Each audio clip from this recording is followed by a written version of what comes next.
This is your daily news report as of Monday, September 13th. The $3.5 trillion spending bill, it might actually fall apart. Democratic Senator Joe Manchin is standing in its way. I'll let you know what Manchin said on Sunday and what he wants. And it might affect parents that are receiving the child tax credit payments. The IRS is sitting on 8.5 million unprocessed tax returns. In previous years, tax refunds, they were being processed in 21 days, with many people receiving it much faster. Now, tax refunds are taking 120 days. With the $3.5 trillion spending bill, the Democrats will be giving citizenship to 8 million unauthorized immigrants. That's unless the Senate parliamentarian says that this is not allowed. I'll let you know the most recent tax proposals on how the Democrats want to pay for the bill. The chief of the United Nations issued a warning that the world is moving in the wrong direction. I'll let you know why he's saying this. President Biden's mandates are receiving criticism. People are saying that it's government overreach, it's unconstitutional, and the Republicans are saying that they're going to sue. This is your Monday news, and I hope you're having a very nice day. Regarding the $3.5 trillion spending bill, there's a big problem. The Democrats are trying to pass the bill without the Republicans. In order to have enough votes, the Democrats can only afford to lose 3 votes in the House of Representatives, and they can't afford to lose a single Democratic vote in the Senate. In other words, every Democrat in the Senate needs to vote yes. However, 2 Senate Democrats are saying that they're going to vote no to the bill. On Sunday, Democratic Senator Joe Manchin said that his vote is a hard no if the bill is going to cost $3.5 trillion. Manchin said, "We've already spent $5.4 trillion, and we've tried to help Americans in every way possible. And a lot of help is still on the way until next year in 2022. So what's the urgency? What's the urgency that we have?" Senator Joe Manchin said that he would vote yes to the bill if the cost was reduced from $3.5 trillion to $1.5 trillion. Senator Bernie Sanders, who's the chair of the Senate Budget Committee and is also writing up the bill, is rejecting the idea of lowering the bill from $3.5 trillion to $1.5. Sanders said that he originally wanted the bill to be $6 trillion, so he already compromised by lowering it to $3.5. Democratic leadership is trying to pass this bill by September 27th. However, Senator Joe Manchin said there's no way that we can get this done by the 27th. Senator Manchin also gave his ideas on how to lower the cost of the bill. On Sunday, Manchin gave the idea of having a work requirements in order to receive the child tax credit payments. Manchin said, you want to help the children and the parents that are basically providing for those children. There's no work requirements whatsoever. There's no education requirements whatsoever for better skill sets. Don't you think, if we're going to help the children, that the people should make some efforts? The progressive Democrats are accusing Senator Manchin of not wanting to help the children. Senator Manchin responded with, "I support child tax credits. I am trying to help the children." As of right now, the IRS is currently sitting on 8.5 million unprocessed tax returns. In previous years, it took about 21 days to receive your tax refund. If you e-filed and you had a very straightforward tax return, people are usually receiving their tax refund in about a week. Now the IRS says it's taking about 120 days to have your tax refund processed. So if you already received your tax refund, you can consider yourself lucky because a lot of people, they're going to be waiting on their tax refunds until next year.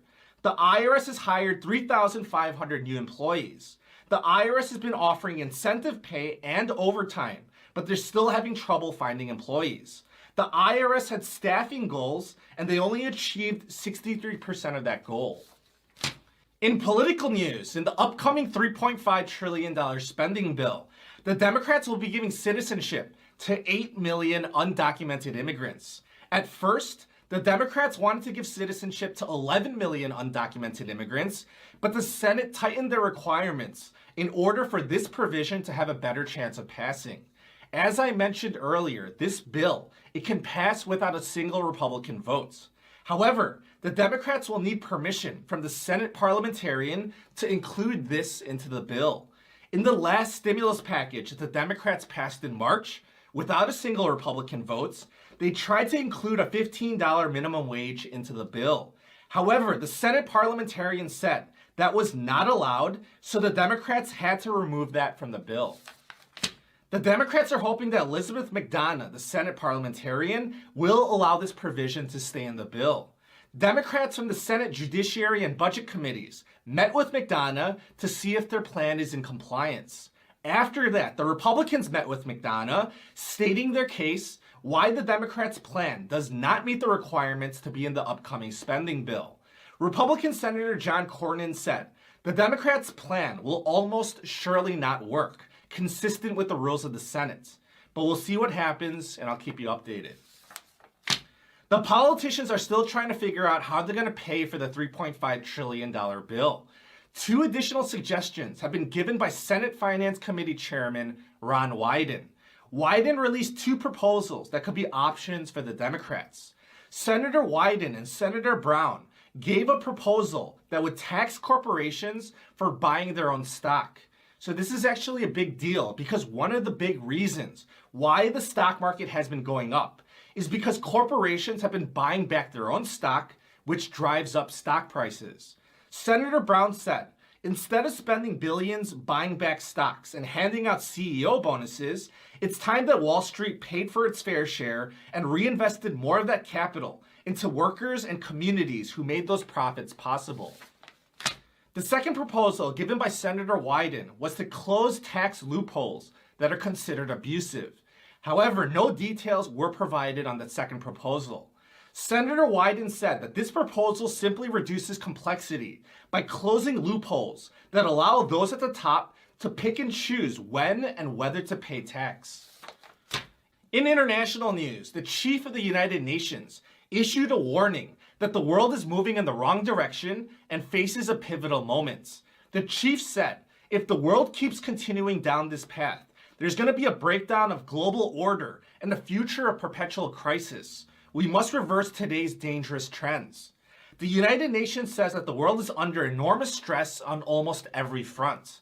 The UN said that we're going to have to work together to combat climate change, poverty, hunger, gender inequality, the risk of nuclear war, inequality, and more. The United Nations said that there should be a wake-up call, demonstrating the failure of all nations to work together in the face of a global emergency. In current events, last week, President Biden issued new mandates, which we covered. One of the mandates was businesses with more than 100 employees must require that their workers get tested weekly. The chairman of the Republican National Committee, Ronna McDaniel, said Joe Biden told Americans when he was elected that he would not impose mandates. He lied. Now, some small businesses, workers, and families across the country will pay the price. Like many Americans, I am an anti-mandate. Many small businesses and workers do not have the money or legal resources to fight Biden's unconstitutional actions and authoritarian decrees. The Republican National Committee pledged to sue once President Biden's executive orders go into effect. Republican governors are also saying that Biden's mandates is government overreach and unconstitutional. Kristi Noem, the governor of South Dakota, said, South Dakota will stand up to defend freedom. Joe Biden, see you in court. The governor of Georgia, Brian Kemp, said, I will pursue every legal option available to the state of Georgia to stop this blatantly unlawful overreach by the Biden administration. President Biden responded to the Republican governors by saying, this isn't a game. As you know, we're going through a labor shortage. These mandates are causing more people to quit across the country, and here's an example. Lewis County General Hospital in New York saw 30 people quit in protest of the mandate. The hospital took away the option to opt out of the religious exemption. Because of the shortage of employees, their hospital will no longer be able to deliver babies because they don't have enough staff. The hospital CEO said, the number of resignations leaves us no choice but to pause delivering babies starting on September 25th. The CEO said 464 employees in the Lewis County healthcare system but 165 that have not indicated that they're going to get before the September 27th deadline. And I wanted to leave you with this interesting analysis. I know that a lot of Americans are struggling right now. So if you still want to go on vacation, but you're not looking to go broke in the process, then Park Sleepfly has put together some interesting information for you. Park Sleepfly analyzed which vacation spots in the US are the most affordable and least affordable. They looked at many variables, such as the average price of beer, average restaurant meal cost, average hotel accommodations, etc. The number one destination of choice for most affordable vacation was Oklahoma City.